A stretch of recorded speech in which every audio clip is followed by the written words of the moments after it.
Hey, Andrew Shulman here with ADSR Sounds, and this time I have a video on the Maschine software and some cool features that relate to dragging and dropping both MIDI and audio. So before we get into it, let's take a look at where you can actually access these features. So down here, if we have a pattern loaded up, we can see we have these two little icons towards the right of the screen.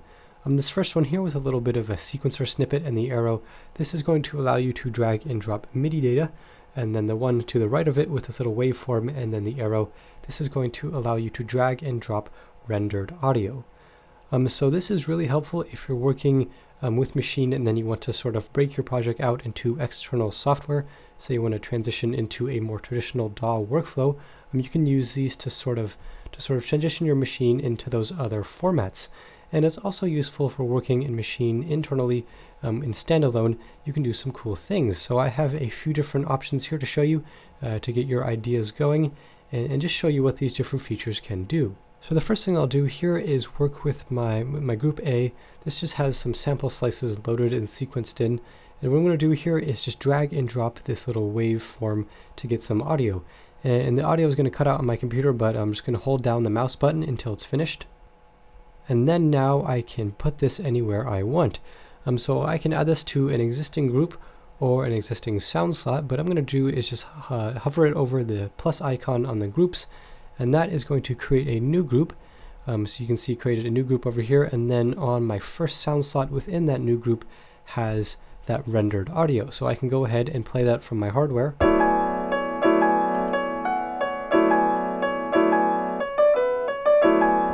So that allows me to sort of take different groups and their patterns and then drag them onto additional places in Maschine. So it's sort of a really quick way to do some internal sampling. So I'll go ahead and get rid of that group. And another thing I can do is use this to layer different drum sounds. So what I'm going to do here is create a new pattern.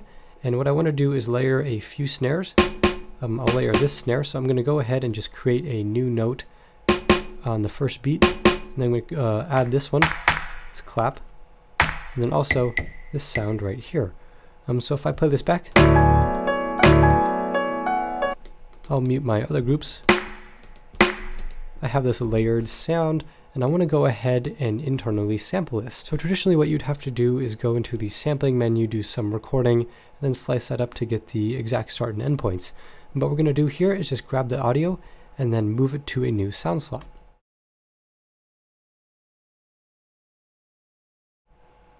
So now that I have the audio rendered, I'll just, I don't want to use this sound in my project, so I'll just overwrite it.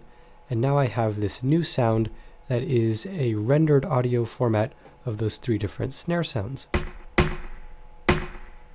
And in that way, we can go ahead and do some very quick internal sampling and bypass that sort of time-consuming workflow of creating a new sound, sampling it, and then recording it. So between those different features, you can use the audio drag. You can also do some stuff with dragging MIDI data. So I'll go ahead and take a look at my bass group here.